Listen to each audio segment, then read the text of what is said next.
Yes, we hear and see you. Very much. Thank you. Okay, so good afternoon. Good afternoon from Vienna. We are here today with the Committee on the Status of Women. Thank you very much for the invitation. This event is also co-organized with the Committee on Sustainable Development Vienna and the Alliance of NGOs on Crime Prevention and Criminal Justice. And thank you very much, there is Tobias and Alessia, who are helping us sorting out. Please mute yourself. Okay. So this afternoon we are going to talk about a very interesting movement, a very interesting and important phenomenon that is now more and more important, and it's getting better visibility over time. So we have here two key speakers on these issues. I will introduce them in a minute. But first of all, I would like to give the floor to Evelyn Durmeyer, the chair of the Committee on Status of Women, to say something. Evelyn. Thank you, Anna, for giving me the floor. I'm very happy that you are so numerous. Apparently, textile and garment are issues that women are very interested to follow. My only purpose is not to introduce the speakers, but to make a link to a person who was Vivienne Westwood. I think most of you know her. This is also a link to the topic we are discussing today. And just to remind you, she was a teacher at the University of Applied Art from 1989 to 1991. And she was a very strong person regarding women's rights, human rights, and was also one of the first person who was prepared to be to reduce, to reuse, to recycle movement. And I think this is very important to know that this is an Austrian connection once more. And the other connection is her husband, who she met during teaching at the university. He was Andreas Kronthaler. You might have heard from him. He is also a designer, and he is following the steps of his widow. She died, unfortunately, 3 years ago. This is what I wanted you to remind. She was originally from Tyrol, as far as I know, and he has presented also collections in the name of Vivienne Westwood lately. So this is what I wanted to have you remind of this event we are having today. Thank you, Anna. Thank you very much, Evelyn. So we have only two speakers, but we have a lot to learn from them. And so what we have agreed is that our first speaker will be Stefania Pitscheider-Solaterra. Stefania, welcome. She has been the director of the Frauenmuseum Hitzisau in Austria already for a long time. This is the only women's museum, and she will tell us a bit more about this, and she will bring us into this atmosphere. And I really hope that we can organize a tour with the committees to go and visit her museum. Please, Stefania. Good afternoon, everybody. Thanks for having me, Evelyn. Thanks for having me, Anna. Good afternoon to everyone online. We agreed before that first of all, I want to present you a little bit the museum, just to frame what we are doing there. And maybe you are going to start the presentation, but the the reason why I'm here today is because we are now showing an exhibition called Tipping Point about fast fashion. It's called Tipping Point, a critical view on fast fashion, a call for conscious consumption. And I brought some flyers. I'm giving them around. Should I do it now so you can check? Yep. Online, they see the presentation. Online, they see the presentation. Okay, perfect. Okay. Only we don't. Yeah, so I think it's even a little bit important to see it here.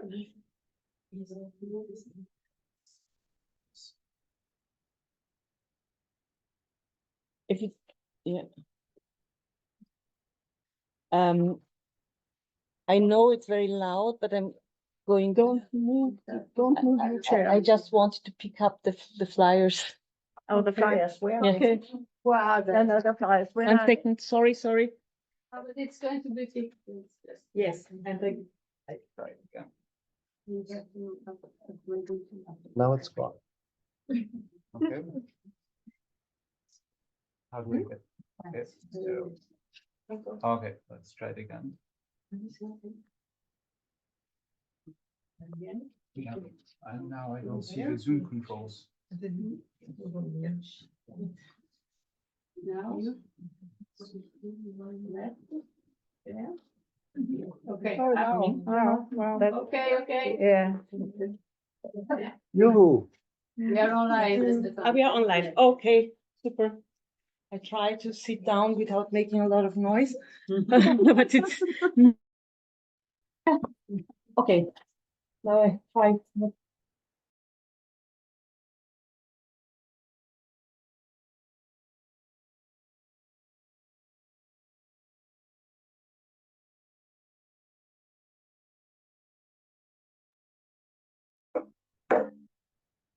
Stoffwechsel or tipping point. Six. Slide. Where's Word. explain Now- where now it is? the- Where's it is? Yes. Hittisau is a small little village in Vorarlberg. It's on the other side of Austria. It's around probably 600 or 700 kilometers from here. It's near, really near to the border to Germany and to Switzerland. And it's a small village with 2,000 inhabitants. So we are really in a countryside, in a rural setting. Yeah. But I don't know, yeah. We exist since the year 2000. It's we have this year our 25th anniversary, and we are doing exhibitions on women's history and women's culture. Since we had around 56 exhibitions by now. As you can see, we're in the middle of this village, but it's really countryside. But it's a beautiful building and it helps us a lot, of course. But it's very typical for Vorarlberg because it's an architectural country. And therefore, everything looks like this with wood and concrete and glass and so on. Maybe you can pass this. And you can see up there, we got in the last year several awards. Two of them are very important. 2017, the Österreichische Museumspreis, the Austrian Museum Award, and a special commendation as European Museum of the Year in 2021, which was really a big story for us because we are a very small museum, but a very active and one with a political mission you want. And you can imagine to do feminist cultural work in countryside, it's not always easy, but it's very important as we think. You can maybe go on with the slides. So maybe the quote or our slogan is refers to gather learners. So every woman changes when she realizes that she has her story. She was the founder of her story. So it's very important to tell these unknown stories, these forgotten stories, these non-visible things. So please, next one. I say it normally at the end of the presentation, but I say it in this case at the beginning. The question is, who is allowed to speak in the museum? And if you go on with the next one, so we are a staff of 25 women and 1 man. And the thing is that, so not everybody is on the picture, but maybe on the next one.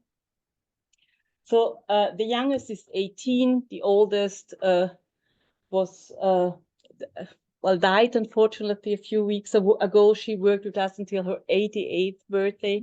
One of them comes from Morocco, the other one from Rome, the other one from the village and from a family living there since generations.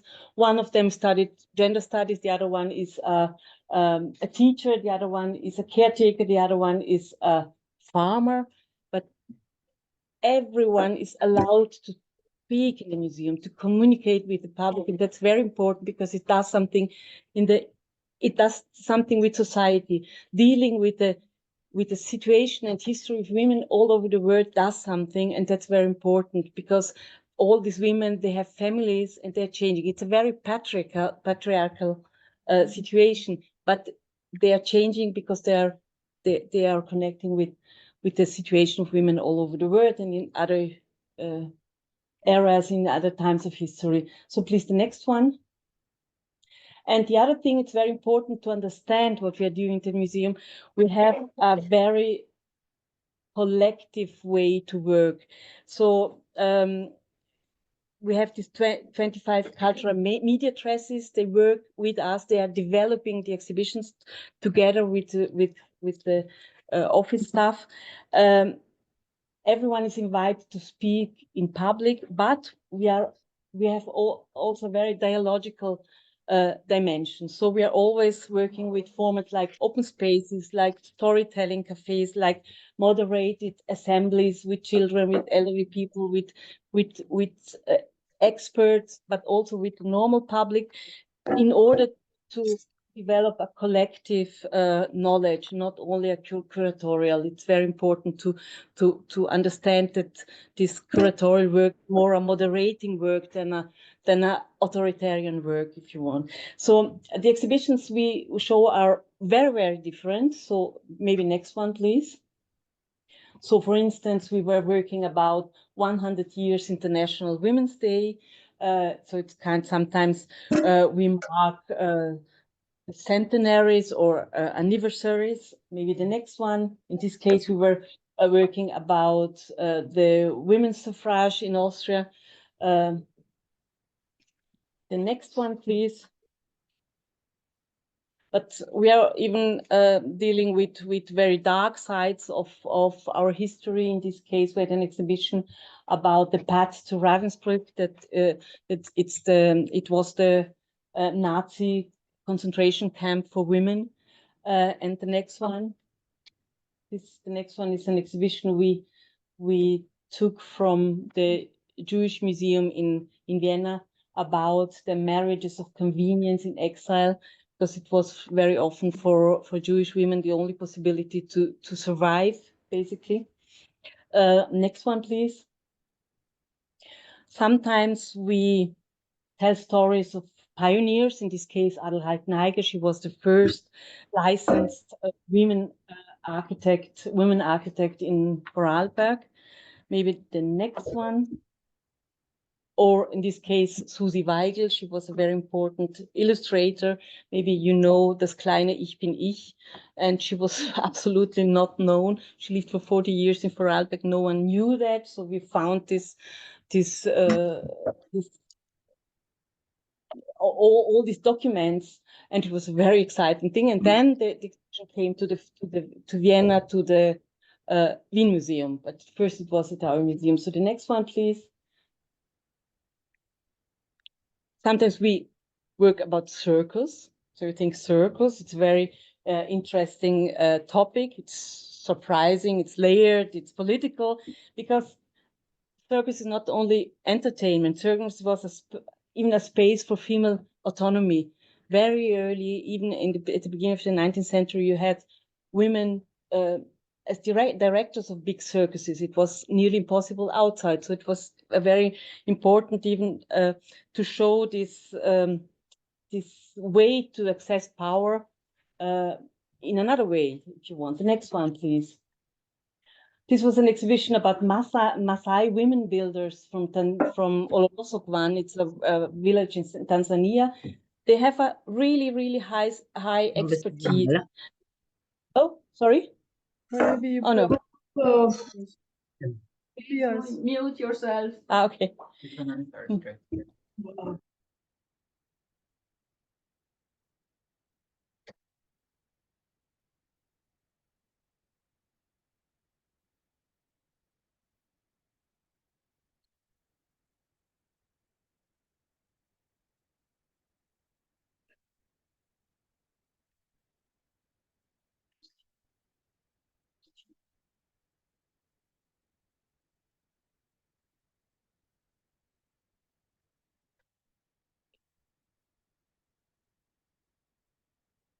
€27,000, and we gave them back for a project against female mutilation,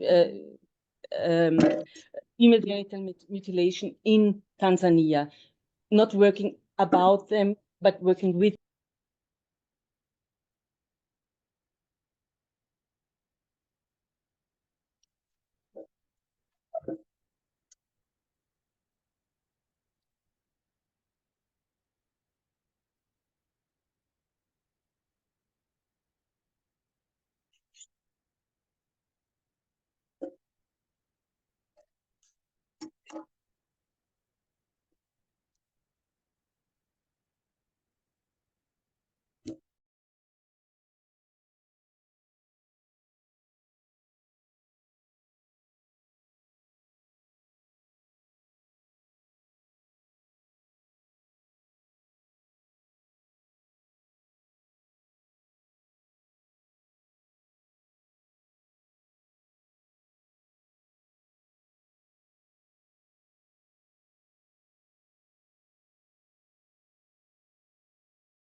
Broad way to see and to talk about cleaning. Good. Yeah. Next one, please. Oh, no, this was the last one. Next one. Yes. So, of course, we were talking about paid and unpaid work, about the gender pay gap and so on. And next one, please. Very often we work for and with young people. Even that is very important for us. And even because I always hear in museum and cultural institutions, this is our public of tomorrow. That's not the point. These are the people making society tomorrow. And therefore it's very important to work with them. So next one. Yeah, just another way to another slide about the exhibition. Next one, please. And we were working about classism. It's even very important, we think, as a topic, because gender inequality always intersects also with social and with an economical background. And therefore, we worked on that. The next one, please. This is a travel, doesn't it work? Yes. This was a traveling exhibition about sexualized violence against women and girls. And it's important to make visible what society often silenced. And we tried really to center the survivors as narrators. Maybe the next one. This exhibition is currently at our museum. It's called They Took Away Our Voice, and it's about it's a photographic project in the refugee camp of Diavata near Thessaloniki. It's a photographic school for young women, because they very often don't have the possibility to do anything in this camp, and they are really working about their own situation. So they are taking their own pictures. So next one, and now I come finally to the main topic of our current afternoon, and it's the exhibition called A Tipping Point: A Critical View on Fast Fashion, a Call for Conscious Consumption.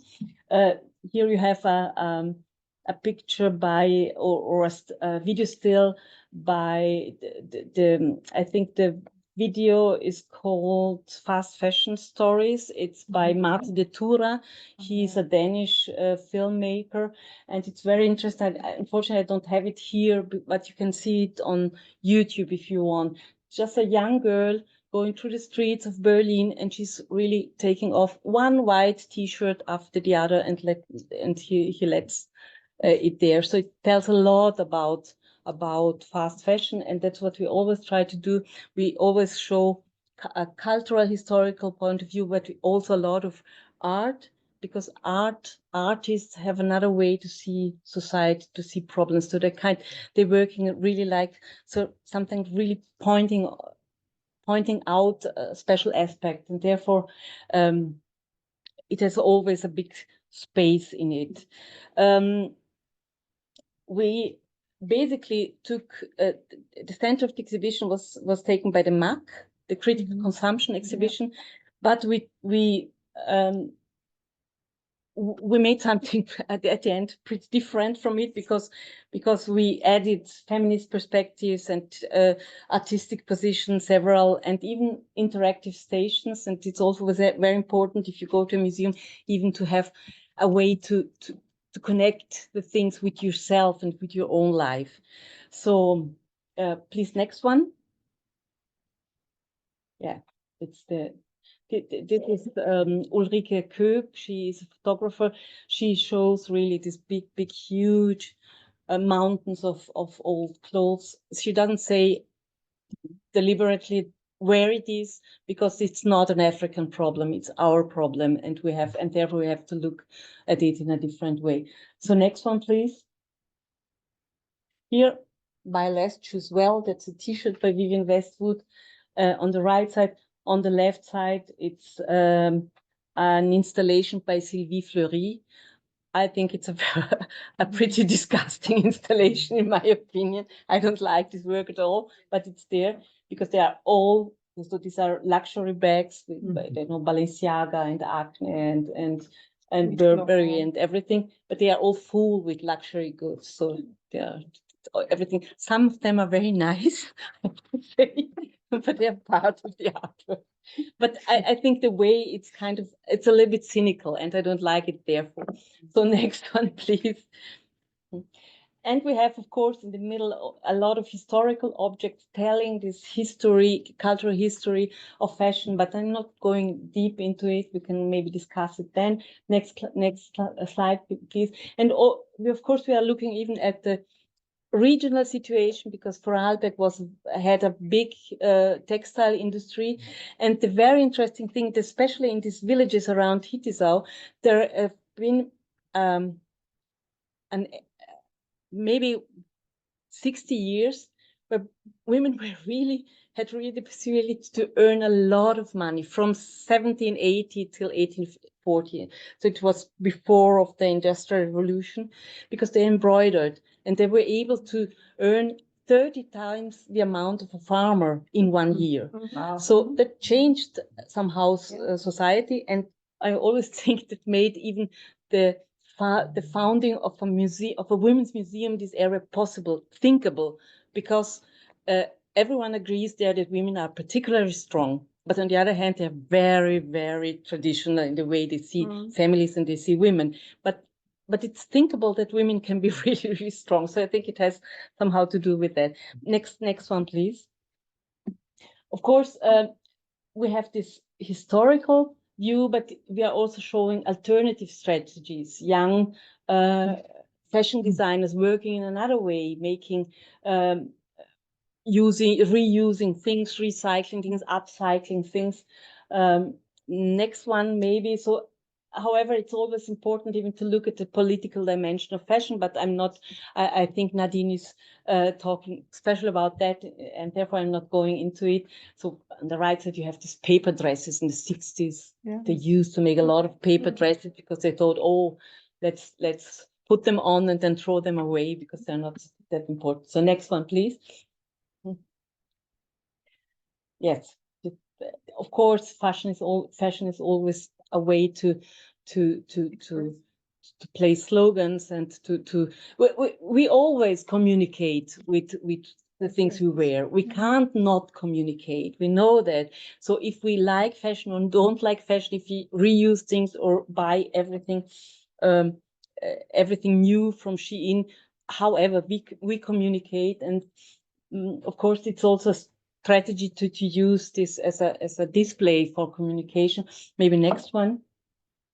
But there are also it's also in the exhibition very, as I think it's kind of a very cynical things. This collection made it was very celebrated in the fashion world. This DHL collection by Vetements. So you can see, so it used its 967 euros now. So as a used one. So, but on the other hand, it's DHL. You know, the people are underpaid, are not, they have, they are not seen, they are not valued, they are not protected, they are not paid very well. But the fashion world is going to wear these things that I don't think it's okay. So for me, it's very, it's a maybe a way to criticize a system, or is it more a way to make profit of it? I think second one is more. But for our next one, in the exhibition we have also the film 15 Hours by Wang Bing. I think this is the other side of the medal, because a lot of people, as we will even hear then from Nadine, is working a lot of hours a day. We need 2 days to show the film, but it's just 1 day of a person working in these things, making these cheap things we are wearing. So therefore it's important to give them a floor and a space and to show it. And that's what a cultural institution can do, to put together these things. So because a cultural institution is not basically an activist institution, but we can be kind of a platform for issues. So next one, please. And I told you before, there are several interactive stations. We had the way of a T-shirt on the left side. It was developed by our staff and developed with other person we invited. We have this material collection here on the right side. And maybe you go on with the next one. Yeah, and with the next one. Yes, again, okay. Here you can feel, you can touch. There is even kind of a score about materials, because of course cotton is natural, but it's not better than other things, because you need a lot of water and you need a lot of pesticide. So you have tried to try to develop a critical view on things. Next one, please. We are asking our public, of course, what you think about your wardrobe. How do you feel it? Maybe next one. And as you can see, people really like to contribute to that. They are always very happy to say their own idea. Next one. And even here too, artistic position, that's Ines Dujak. She's an artist really working about these safety problems you have in fashion. Or the Nest Collective is a collective from Kenya, pointing out the big problems that are created in Africa with the things. So next one, please. We have a cooperation with Caritas. I think that's very important, because Caritas makes an important selection work. But on the other hand, in this little Vorarlberg, it's the smallest country in Austria, we donate 10 tons clothes per day. So it's really incredible. 10 tons per day, only in Vorarlberg. And how much can be used in the second-hand shops, in the Carla shops? 2%. Yeah. So it's really nothing. So 25% yeah. of everything lands in landfill. And they have, Yeah. but they're not sending to Africa, but they need to destroy 40% of this 10 tons, so they are just burned. Yes, So but it's also a lot of them is landing in Ghana. No, In Ghana. but you can Yeah. go Sorry, for I it. didn't So want to interrupt. no, you. Sorry. but please do it whenever you want. So the Caritas for Handwerk was assuring that they are not sending anything to Africa, but they are reselling things, but just 2% on this sogenannte Cremeware. Yeah, so here comes the problem. Yeah, they are here selling comes the it problem. to another company. It's called Tax Aid. Yeah. If you call Tax Aid, they also don't specify where they are sending it. But in the end, there's a really interesting documentary from the ORF. Yes, that's even part. It's there. So you see it on the monitor. where you see that also clothes from the Caritas in Vorarlberg goes to okay, the global south. Because they are also part of this Sortierwerk. Yes, and it's also the biggest Caritas now has these recycling stations and sorting stations for textiles in Vorarlberg. It's their biggest there, but now they are also building one in the 4th district in Vienna because they realize that it's not enough. It's not enough, and it's really terrible because we always think, I'm going to donate it, and then it's okay. But it's not true.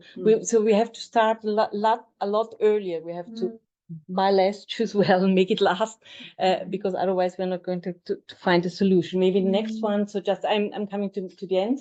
So that's even a part. It's an interactive station. Next one, please. This is Ernestina Abbühl. She's an artist. She's working another way with these things. She's even working with old clothes and makes these very monochrome, very beautiful things, I think, but working in an artistic way with it. Next one, please. As I told you, we are always trying to work with children and for children. In that, it's a way of T-shirt for children. Next one. Yes, another one. Next one, please. And now we are making, so the starting point, it's today is Tuesday. Yes, today we're starting with a fashion, Stoffwiese? A fashion field, yes, a fashion field.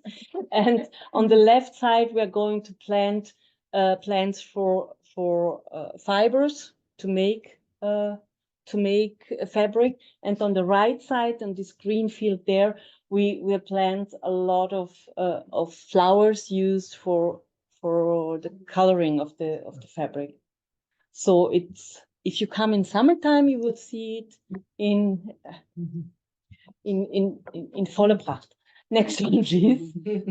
So, and now I'm at the end. I think Evelyn said it already. I think this is one of the strategies we can use as a single person. Of course, we need big international, transnational laws and a strategic way to solve it. But on the other hand, we need to start as a single person. I always think it's the same. And I said to Anna before, if everyone says I'm not going to vote because I have just one vote and it doesn't change anything, nothing is going to change. But so we have to always start with ourselves, and I think that's a way. So I think that's all for now. I think so. Maybe next one, I don't know. Yeah, it's something else. Next time. Next one. Yes. Okay. Thank you very much. Thank you very much, Stefania. Was it too long? No, don't worry. Wonderful. We have time. We have time, and it's a luxury when we have the possibility to unpack things well, so to understand better.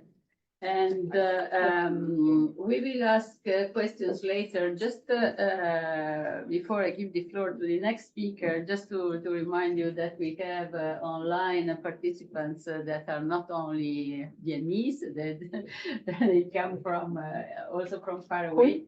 So the relevance of this issue is really universal. This comes from I'm pleased now to give the floor to Nadine Schratzberger. Nadine, the founder of Montrate, and she will tell us more about this initiative, and she will also unpack the issues connected with the Fashion Revolution Week and these aspects. So Nadine, the floor is yours. Okay. Hi, my name. Oh, sorry. Hi, my name is Nadine. I'm Viennese, born and raised here, but I needed to leave. But I'm back now. And just to me, like I'm the founder of Montreat, the circular sportswear brand. Because as Stefania said, you have to start it for yourself. So I was like, I start for myself. I was working for big sportswear brands like Schöffer, North Face. As you know, I draw all the connections for them, and then I realized they're doing really bad stuff. Could someone please? There's someone who is. So yeah, so I'm doing that now, and I call myself circular economy expert for the textile industry, and I also co-founded Fashion Revolution Austria. It's the chapter for Austria. It's a global movement. And I wanted to start with an exercise. Mostly on the left side of your garment, what you're wearing, you can I don't have the tag anymore, but you can read where it's from. And then you can, My class. it's on the left side normally. Inside. Why? Oh, this would be also really. Why? You're You right. find- yeah, it's on the left side. Yeah, but here's here's mostly the brand, but like then you realize where you from and where your garments is from. It's sometimes a little bit. We have it also in the exhibition. There's Yes, and I do that a lot with children to make them realize that it's super far. Where is yours from? Okay. Oh, Italy. Italy is not far away. Italy. Okay. You don't have to tell me. It's just like to make us realize it's super fun. Yeah. So what is fashion revolution? Like I also shared the QR code to our website briefly. It started 12 years ago when the fabric in Rana Plaza, Bangladesh collapsed. And then this was the first time when we realized that the garment workers are not treated very well, who are like producing our garments. And so two women, Carrie Somsa and also De Castro, founded Fashion Revolution in UK. And now over 23 countries have their chapters. So we founded it, that's a PT 2023. There were women beforehand, but yeah, it didn't work out between them. Now we are 4 of them and we are doing Fashion Revolution, and the fabric collapsed on the 24th of 2013. So this first day, 12 years ago, Who is talking? As per usual. Okay, I just unmuted. And the next. Okay. Please mute yourself. Ich kann nicht. Okay. Please mute. And so, as I said, it's an NGO. For every country, it's a little bit different. For Austria, it's also an NGO. And these are the campaigns we are working on. On the one side, you say, like, there was like this one, because we wanted that the living wages in Europe are raised. So there was, we tried to get over 200,000 signatures to be talked about it in the Parliament of the European Union. We didn't, like, the goal wasn't met. It was in 2023 when we tried to do that. There is now a new alliance who tries to reburn this campaign. But now with this due diligence law, we're just like trying how we like can make that work. So this is our activist politic thing we're doing. In Austria, we are working together with Global 2000, like NGOs are much more mature in these political things as we are. And then on the other side, Small But Perfect, this was like a accelerator program from the European Union. It's like this cross-border program to to help small fashion brands who are sustainable, like to get funding and to grow and live from their ideas. As today is Global Earth Day, you may know, and also it's the start of Fashion Revolution Week 2025. Because like this day 12 years ago was on Thursday, so it's always around that. And we always try to decentralize so that not everything is happening in Vienna. There, a lot of things are happening all over Austria. We have for every state, you can call it state, province, region, an ambassador, 2 ambassadors normally. We are also doing a lot of events here in Vienna. So when you go there, there is like a filter for every province. We have no for Vorarlberg because there is no ambassador, but maybe next year we have Vorarlberg. Yes, but like for example, in Tyrol, we will like see the wool center. Wool is also a really important material for the textile industry, for example, or in Salzburg, we are working together with the university for the students to realize how bad the textile industry is. Styria is doing a lot, and Lower Austria and Burgenland. And Vienna is super crazy. I think in Vienna we have like 4 events today. For example, repairing, visible mending, mending with a roboter. Like this tech, fashion tech is super trendy at the moment. And as we said before, repairing is trendy and vintage is super trendy. And a lot of these events are happening in the 7th district. This is also a stereotype a little bit. And we also try to co-work with not only universities, but also, for example, Humana is also trying to do good. Humana is also like, we have, it's also complicated, but like people who are working there really try to make change and you don't have to be mad on them. So it's fine, I would say. Every year in August, we have this, normally it's called the Fashion Transparency Index, where we like evaluate all the global fashion brands. How are they doing? Are they doing like really good in sustainability and also on transparency, as the name said? And today, this year, we focused on decarbonization. So we called it What Fools Fashion, and all these regional leaders from all these countries, they sat together and like made this questionnaire for the big global brands. And we like these were like the key topics we looked on: decarbonization, accountability, energy procurement, financing, decarbonization, and just transition and advocacy. And like we found out that 1/4 of the world's biggest fashion brands, they never talk about decarbonization. So they won't match the climate goals.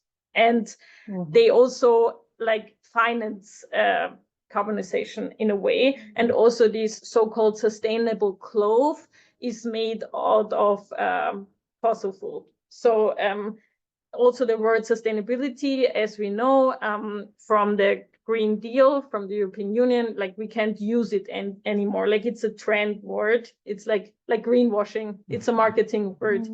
So and so the key takeaway is basically that we need like long-term goals and get more funding for the brands, that they really like look into their sustainability goals, or like really invest in people who only work in like for the planet, basically, like to have all these CSR departments. It's super interesting. You can download it on the webpage of Fashion Revolution Global. It's really long, but what's really devastating is that the average brands are making only 12%. So there is no transparency concerning these topics. What's super funny is Gucci, you may know Gucci, they make 74%. So they're like an open book concerning their climate goals and how they produce. This is super funny that one of the luxury brands are making such a high score, but there are a lot of brands who are making like 0.0%. So it's super hard. I can't name specific brands now, but like Gucci is like a good topic. Yeah. Yeah, are good. And we also have a manifesto. So every country can choose which one they want to take or like work on. And we took number 5. So it's fashion stands for solidarity, inclusiveness, and democracy, regardless of race, class, gender, age, shape, or ability. It champions diversity as crucial for success. Because we also thought Austria is super important for that inclusivity, and also like we had a really big industry in the textile industry, and it all like is gone now. And there are only like we have only 4 big brands who are also produced partially in Austria, and it's also super diverse because you always say Vienna is the door to the East, so it's multicultural, and this is also what we show in our events, that they're like that it's diverse, all genders, races. And so this is also what is like our goal every year we are working on. It's not only Fashion Revolution Week, we really work on that the whole year. And this is us. When I say us, it's me, and then it's Astrid. She's a really famous influencer. It's called Wienerkind from Instagram. Then Sabina, she's living in the UK and in Austria, so she also is super close to the global fashion revolution, and she also has her own brand. My trouser is from her brand, so she's super experienced in due diligence, supply chains, garment workers, and she's also a teacher at several universities. And then we have like Romy, she's like our event planner, and she's working for Red Bull, so she knows the mean guys, folks, people. So she also knows what you shouldn't do. But sometimes you can choose who you're working for. Okay, and these are basically our main questions. So we have this campaign. It's called "Who Made Your Clothes?" This is what like we try to engage consumers to really like ask their favorite brand, to write them an email like who made them and where is it from, because sometimes the brands don't disclose on that. But now hopefully with all these new laws, they all have to, and we all have a digital passport where you can scan your garment and then see where it's from. But I think that's the future. But we're working on that. And so as a consumer, we really actively can ask. And also when you're going in a boutique and you ask like the employee, where is my garment from, or what's the material, stuff, like really try to make a conversation or write them on social media or something like that. And companies, I think like they also, what we see for Fashion Revolution Austria, people really try to engage. Anna asked that before. So it's not like we are not part of every event, the 4 of us, but like people really like share the story of Fashion Revolution and also share how they contribute. Also, like you can imagine there are a lot of small companies who are doing good already and doing a lot for that. But for example, one of the big brands, Löffler from Austria, they are also trying to change. For example, they have a campaign this week that despite how far you run, the kilometers you are running, they donate to an NGO. for your running. Wow. Yeah, so like they try to do something, and like it's not made by us, it's made by them, and so this is how we like contribute to fashion revolution. They like it's a community which is like growing without us, and that's the main goal, that people like think they're part of the community when they like tag us or like they write us that they're doing. For example, there's a model. She walked last year from Vienna to Paris. She only walked, and then she was wearing sustainable clothing and made some like stops. Yeah, she had to sleep in between at different like companies who are like aware or raising awareness for fashion revolution or like for being transparent in this textile industry. So, and she also like wrote us an email and said, can Fashion Revolution join my idea? I'm doing this. Yeah. So really people, they advocate for themselves. As Stefania said, like we have to step up for ourselves. And like our mission, I briefly like wrote that down because I thought like, so it's important to know. We try to make a bigger network. We're working together with Impact Hub Vienna. It's really important partner for us. Yeah, we promote the transparent supply chain. Yeah, we support local production sites. For example, there's only one really big production site in Styria next to Graz, who basically produce for everyone in Austria who wants to produce, but like they are the ones they are left. So it would be important that there are more. Yeah, like actively shaping inclusive fashion industry and like engaging people.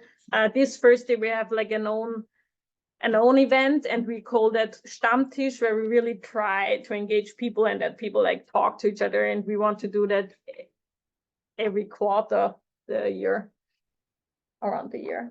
And how we are doing it, yeah, we encourage customers to ask questions, their own consumption, their local brands. So as Vivian Westwood said, choose well. And fashion professionals, like we also have a headquarter in the Museumsquartier. I'm super proud of, because we won it for funding from the city of Vienna. So we are in the middle of Vienna, so nobody can tell us that we are not like approachable, because it's super easy to get there. In the 7th district. Yeah, it's in the 7th district, in the middle of the museums. And of the visible mending hotspots. Yeah, it's a hotspot. Yeah, we have like this membership system together with Impact Hub Vienna, because it's super important to have allies in this impact community. Yeah, the vision is this is also one of my visions, like that sustainable fashion is not a niche anymore, that it's a common good, and that we and it's that we value our planet. I think for today it's a super good quote, because it's also Earth Day. So yeah. You can be part of our newsletter and follow us on Instagram. Yeah, because we also have LinkedIn, but it's not that engaging. It depends. For me personally, it's super important, but like for the NGO, it doesn't work out that well. So yeah, but I hope I didn't talk too fast. No. I'm used to pitching in 3 minutes, so I'm super sorry, but I tried. Yeah. Thank you. Thank you. Thank you.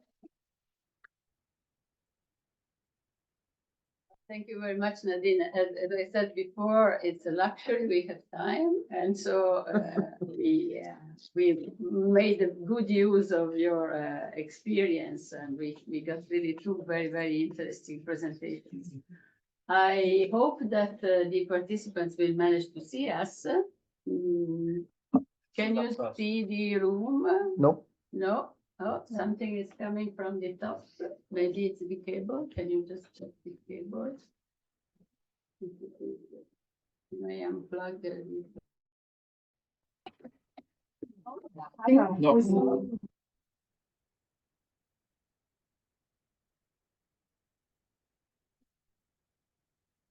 So now we are back to the room. You need to pin it. Yes, we should It make is pinned. sure, yes, Yeah. make sure Yeah. that we see. Okay, so before we start with the questions, and I know that some of us have a lot of questions, I would like to give the floor to Evelyn again for a second. Thank Evelyn, you. please. Just a second. Thank you, Anna. Minute. I want to recall the origin of fashion revolution. That was the monument, 8-story building in Dhaka in Bangladesh. And the day before the building collapsed, there was a movement saying the building is not safe, you should leave the building. But the owner and the 8th floor where the textile and garment were working, they were forced to come to work. And on the 24th of April in 2013, the building collapsed and more than 1,300 people died. And you shouldn't forget the women working in this 8th floor, they had their children with them and they were in the kindergarten in the building. So this was really a disaster. And this provoked some women, you mentioned, Nadine, they were designers, some of them, especially in the UK, and they started this movement for fashion revolution. Even when I was during CSW 69 in New York, at the ground floor, there's always an exhibition, and there was a photo of a woman from Costa Rica who with a crouch.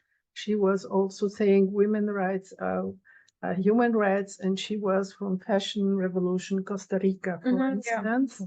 And what I think is important that they created what they called Bangladesh Accords. They were in 2015 and were renamed in 2021 International Accords. And this is a link between big brands of garment and textile industry and unions to have a change in the working condition, to have better wages for all these women working in this industry, and also to have more secure buildings where these textile and garment factories are located.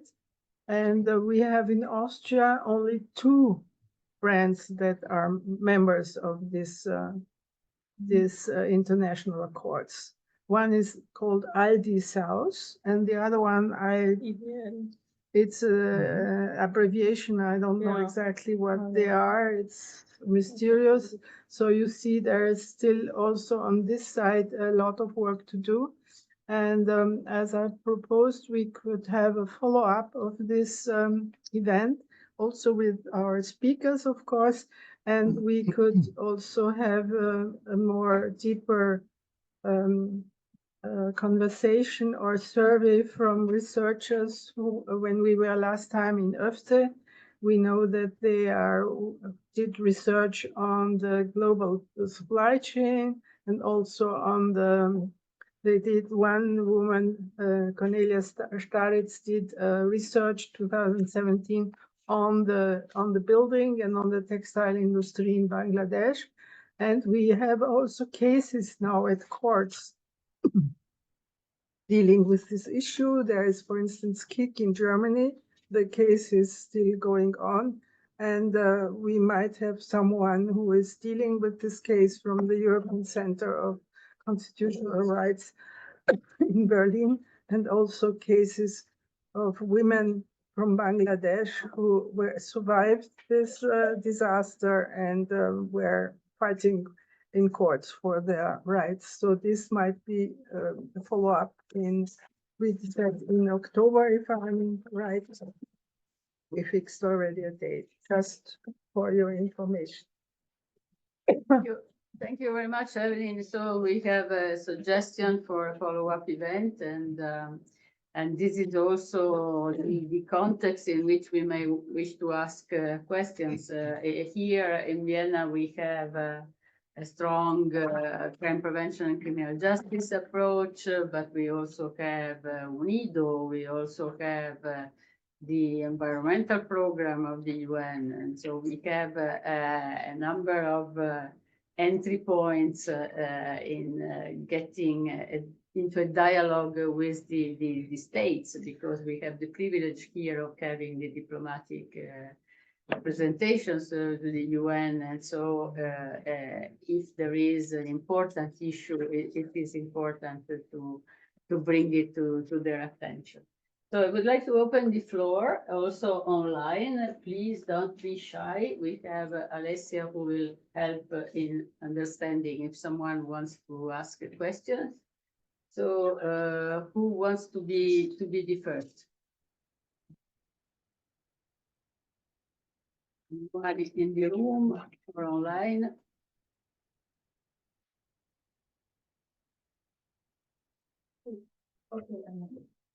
If you want to ask a question, can you please speak loud? Yes, okay. I'm Christina from This International. My question is, how can you raise awareness among young youth? Because there are a lot of cheap shops, and so even they have not too much money, they're invited to buy T-shirts and clothes, a lot of them. So how can you raise awareness between the youth, among the youth? Yeah. Again. Yeah, good question. It's complicated for sure. The good thing is that like buying vintage and secondhand is a trend, and for them as well, because like it's also cheap. Like vintage is the more expensive side, but like there's also these secondhand shops from Caritas who are not that expensive. This is super easy. And for example, in January, we try to declutter. And there, what I said before, it's fashion tech is super important, and young people are also having a lot of apps. So there's, for example, an app where you can like declutter your wardrobe, or like scan all the clothes you have on your wardrobe, and then the AI matches your clothes again to new outfits, so people don't buy that much.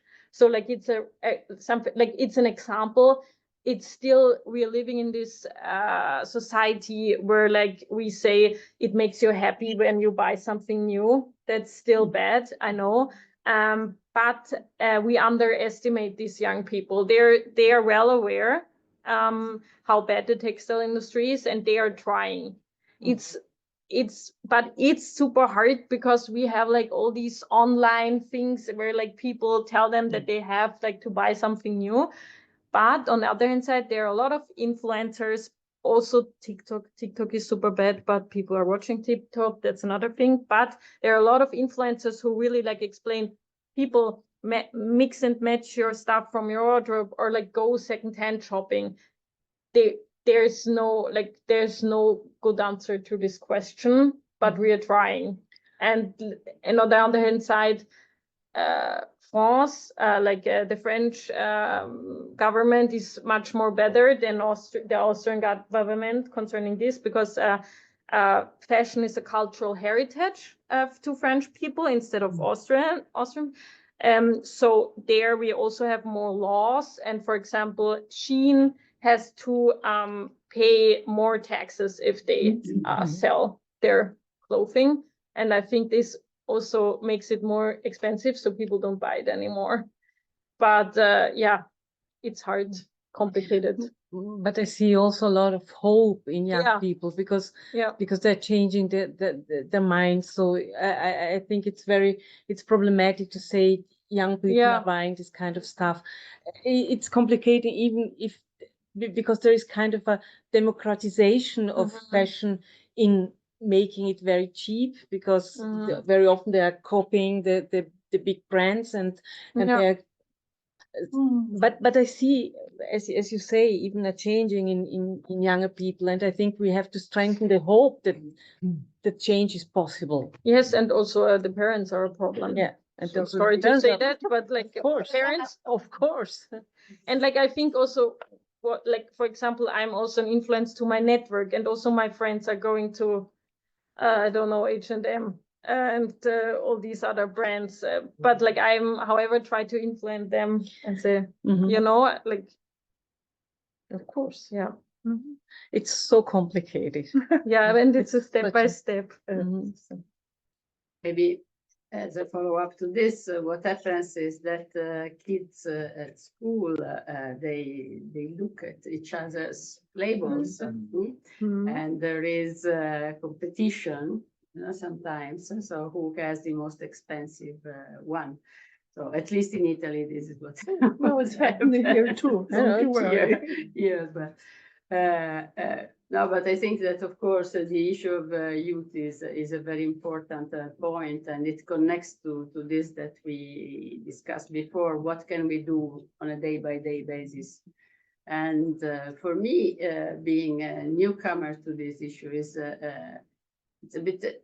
Do you have somewhere a list of good things and bad things? So how can you understand better what are the key issues of this sustainability? Where is there somewhere on your websites a place where you can really understand the key sustainability problems? Your manifesto. Yes, like something the that. manifesto, for example, for Fashion Okay. Revolution, like the global website has a lot of like also questions you should ask the companies. And also the manifesto is a good platform, a good helping PDF.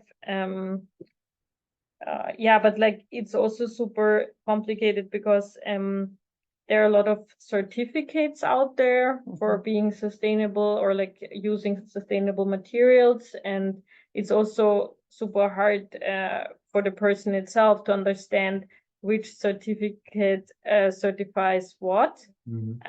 So I always think of a fruit salad concerning certificates.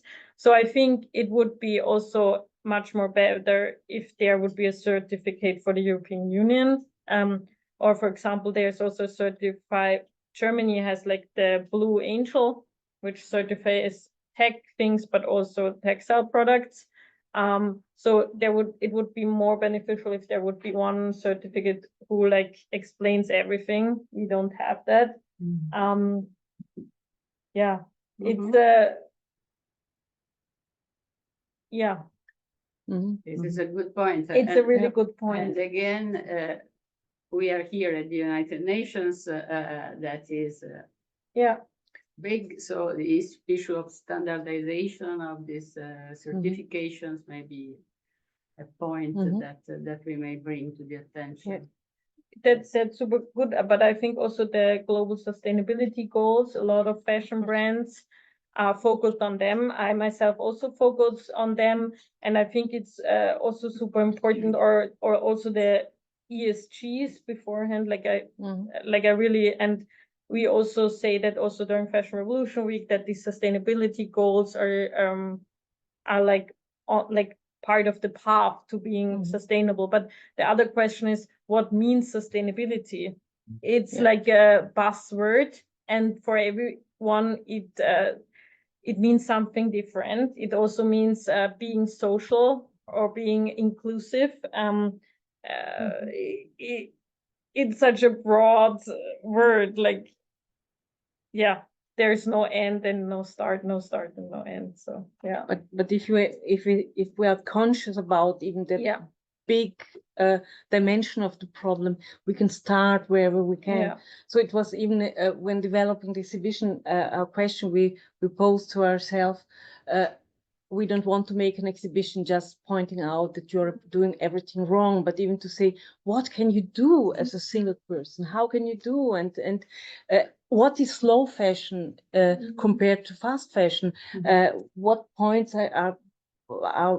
do we need to follow, to I don't know, from quality fabrics to repair before buying new, or use what you have, or produce on demand, and all these things that they are there, but sometimes it's just important even to hear it. So I see even a difference in myself, I have to say, after after working on this exhibition, because now I'm thinking a lot more before I buy something new, if I really need it.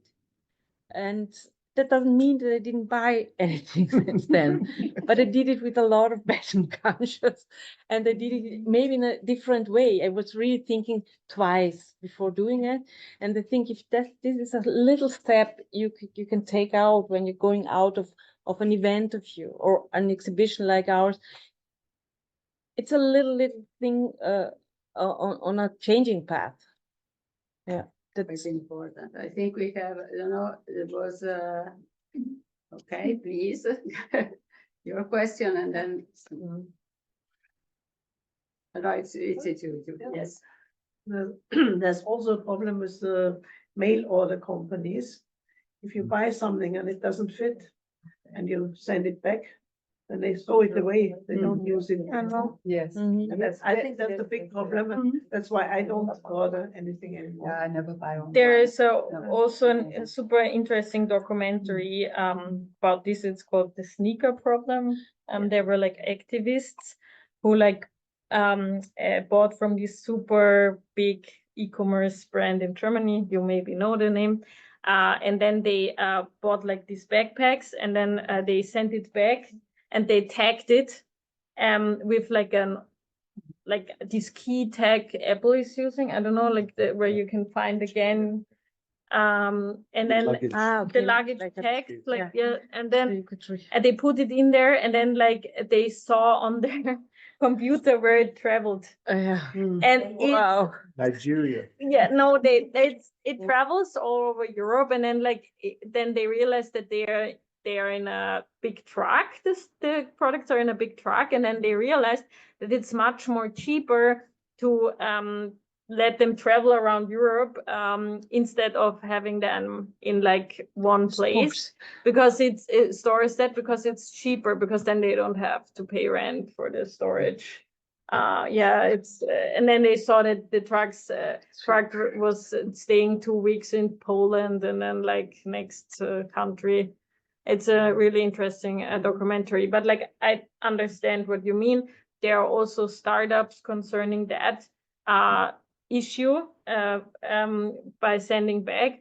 For example, they have this thing when you buy something and it doesn't fit and you want to send it back. Then they have the possibility in this e-commerce shop that the new customer who is in need for your size you ordered, that they say, oh yeah, I take it from another customer who already ordered it. I get some percentage. So the customer doesn't send it back to you. The customer who bought it send it to the next customer. So there are some small solutions they're trying to do now, because that's a problem. It's true. But also COVID made us order a lot of online. Yeah, It's true. I've been 2 weeks ago at the Vitra Museum in Weil am Rhein. It's a design museum. It was an exhibition about Nike. And they were talking about design, about the history, about sports, about everything, but not one word about the impact you have on environment. And that was really shocking. The end life of this is About street culture, there was everything, but not one word about the critical way to consume and to buy this kind of We things. had more questions, Inge? Yeah, I just wanted to know. Loud. Speak loud, please. Is there any data about the amount of clothing in the waste trafficking, as there is a lot of clothes sent by ships? Yeah, so as you said, one thing, if you are giving things to Caritas or Humana or companies like that, only a small amount of persons are used there. So what happens with the rest? the rest ends up in landfills or goes to the burned. global south. Or Chile. Chile, yeah, like Chile, for Atacama. the US, it's Chile. For us, it's Ghana, basically. We all know this market, the Kathmandu market. But there is also an foundation, it's called the OR Foundation. I think the UN is also working with them, who try because like there is a story about that. Like basically the whole numbers, there are more numbers for the US concerning like how much is going to landfill, but it's tons. But I can't say an exact number now. But there's a story. It started in the 70s when we started to ship all the garments to the global south, and they were still really in proper shape, the products what we throw away. So the people there thought these are dead man's clothes, because the people should be dead who are like people won't live, like when they throw it away they will be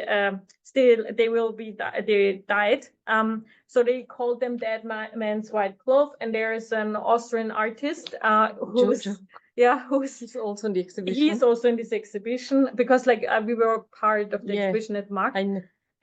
So his brand is called Dead Man's White Cloth. Dead White Man's Clothes. Dead White Man's Cloth. DWMC. Yes. So it's the cool. And he's traveling to Ghana, getting the clothes again, traveling back to Austria, and like upcycle it again. And selling it in galleries. Yeah, pretty expensive. They are super expensive. Yeah. But yeah, like that's the story about it. But yeah. But it shows how perverted the system is. Very important points. We only have a few minutes left. So online again, is there anyone who wants to ask anything? There is Sabine, perhaps. No, Sabine doesn't want to ask. Elizabeth, you want to ask something? And David, you wanted to ask something? I just wanted to ask you about, you say you have contact with Global 2000. Yes. Is that right? Do you have any contact with fair traders? Yeah. Yes. Fair trade. Südwind. Südwind, yes. Yeah. Yes. Okay. Gertrude. Südwind is Gertrude. Exactly. Yeah. We have like, we are Sabina, my co-founder. She's like this. Maybe we need some sort of label that can go on the clothes that says this is fair traded and also ecologically produced. Yes, I know. But the problem is also for these small SMEs, it's also a little bit complicated to get this tag, because it's also concerning money. Like you have to have money. And this is also a bad thing about certificates, like.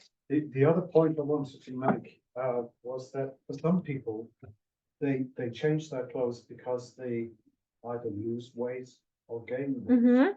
And then we talked about this. then they find that they have a lot of clothing that they can't do anything with. Yeah. So the clothes exchanges and things like this. Yes, like clothing swap. I think also here. Yeah, I saw you said cloth swap, not clothing swap or clothes swap. Yeah. So cloth is what they're made out of. So yeah. I don't know. Yeah, I did. Yeah, the presentation is for everybody. If there were more of these small initiatives to bring people, like you've got the kiosks, the telephone kiosks with books in them now. Yeah. You can have these. Yes, for sure. Clothing swaps in localities. Yes. For that we also need women power and manpower to make that happen. But like there is also a swap this week, and for example, I think we talked about the Greens. They're doing it in their a lot. They do it with books. They're also doing it with clothes. And Caritas is also doing it. Like the Greens, we like co-work with them because they also do it in the different districts in Vienna a lot of times. But you're correct. For example, I know a lot of friends groups who are doing it internally. Yes. But Humana has also this. Yes, boxes. I know. Yeah, but like the Humana boxes, when you drop it, you can't be secure like where it ends up. Where it's landing. Yeah, folks. I sometimes see people taking clothes out of it. Yes, and this is a crime. Yeah. And it makes a mess. Yes, that's The clean clothes campaign are they working with you or with? yes, like we are in contact with them. What is their purpose? Yeah, but like I don't know, because they had every year they had like this index as we had it, where they questioned for example Nike, how clean their clothes are. But I don't know if they're still running. Like Yeah. we haven't Don't heard know. of them, and like everything which is on a voluntary basis, it's a little bit complicated. Also I see it with us, we are 4. But we have interns, but we need to get funding for the interns because young people Need money. want money, need money, don't work for nothing. Yeah. We know. Yeah. Okay. I just wanted to add Please. one point, because in all this discussion there's a huge gender issue, and we didn't talk about it by now. But it's interesting that fashion revolution, you have 4 women. There are a lot of really underpaid and women producing the garments, but on the other hand, the target group of advertisement is female. So it's really a gender thing, and therefore it's very important to look at it even from this point of view. Yeah. And 80% are 80%. female garment. Yes. Yeah. And therefore it's and the other thing is that strikes me also is the fact that basically fashion is always a mirror of gender norms, and it's also a possibility to subvert them. So it's very interesting to look at this even from this point of view, and even from a feminist point of view. I think so. I think It just made me think of Chibo. You know, they sell clothing as well as coffee and stuff. When we go into the gender issue is very interesting, because I go in there and look for something for myself, I can't find anything. But if I was a woman, I'd find virtually everything. So that's also strange, but it's the same with cosmetics as well. You want to look inside my cosmetics cupboard, you'll find maybe 4 items. Yeah, I totally Don't get look you. inside my wife's. I totally get you. That's the funny thing is, when I look on the fashion landscape on the industry, like the CEOs of the really big brands are men, are male. And what's interesting in Austria, for example, all these fashion tech companies are led by men, and then like these brands who are like tailoring stuff, that's are female. So you see tech and handcrafting. But there's a store in Vienna, it's called Glory Vienna, Glory, and they have like 50-50 men and women. And also every age is welcome. I think you also find something there. Okay. And it's sustainable. David, you have to go to the duty free in airports, because now you will notice that the priority has completely changed. And there is a huge space for male perfumes and things, because they travel probably more frequently. I'm not advocating that though. No, but I understand you. Understand you. I'm from the sportswear industry, and there we have more men. I know the person who's promoting Yeah. for major. Yeah, it's super I will interesting. get the last comment over there, and we have to close. Yeah, I wanted to remark that all the governors has to act along about the 17 SDGs. So reducing consumption is one of the goals. So all the governance should have a topic normally, because they have to be evaluated. What are we doing in this direction? So it could be a topic for government to say we make a special topic for reducing consumption and for fashion revolution. But I guess it might be against the interest of the big brands, because their matter is making money and making business. So I guess that could be a problem. It's a problem. To invite the government to lay an eye on, special on this, would be maybe a help Yeah, wait, Nadine, before you respond, because Angelica has two fingers, and so Yeah. please. 3 fingers. I do not have a real Yes. question, and I do not need to have the answer. How can we then make economic growth what is the most important in our world if we talk about all that? And with this reflection, I give quickly the floor to the speakers for their final comment. Yeah, textile is a consumerism. Yeah, I know. I do not need the answer. No, I understand. Stefania. Well, I can say quality instead of quantity, looking to local and regional systems. I think this maybe we need to think about economy in another way, and not in this way, but to think local and or maybe think global and act local. That's the claim for this year's Fashion Revolution Week. Okay. Super. No, but like concerning your question, I don't know if you like, I can speak more for Austria than for any other country, but like for the government, like when they really released their goals for the new government, there was like, when they talk about being sustainable or like matching these goals, there is a lot about circular economy. They are now focusing on circular economy, but also more on buildings, like the building, like how we build the cities and stuff like that. So yeah, we all have to dress in textiles, but it's not like that important. Yes. So, thank you very much. I think that we have learned a lot, and we have seen that we have women as agents of change, so that they start and they are a big part of this process.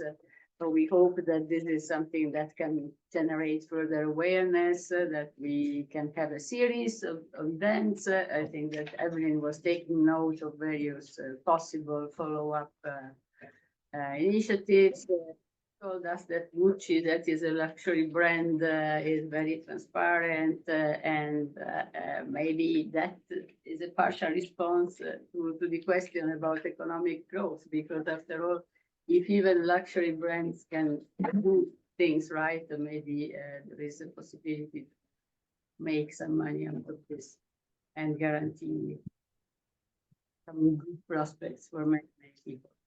So I would like to thank the speakers. I think that we moved from Austria to the audience that was not really very well connected here locally. But these issues are so important and cross-cutting that I think we need to start thinking a little bit more without feeling too guilty. Thank you for saying that several times, that we should not feel guilty. But we have to start thinking in a more, let's say, proactive way. So thank you very much, and good afternoon to everyone.